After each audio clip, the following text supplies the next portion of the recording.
I woke up to the kind of silence you can only experience in the void of space. A quiet so absolute it felt like the universe itself had stopped breathing. My eyelids fluttered open slowly, a groggy haze clouding my mind as I pulled myself up from the deep freeze of my... A faint red glow blinked like a heartbeat, signaling low power. I could feel it. Something was wrong with the Dauntless.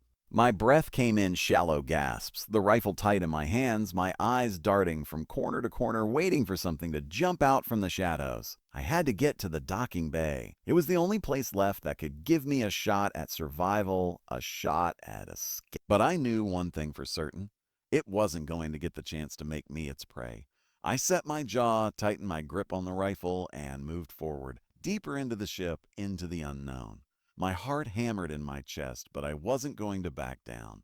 Not now, not ever. I wasn't alone. All this time, I thought I was alone because of some accident, some malfunction. But no, this was planned. Humanity wasn't just at war with some random alien species. We were facing a determined force that had been hunting us across the stars, and I was their target.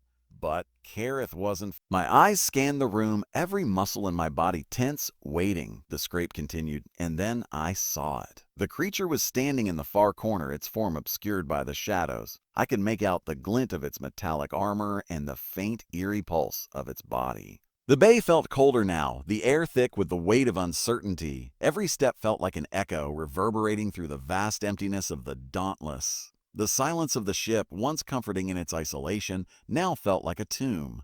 It wasn't just the Velke I feared, it was the unknown.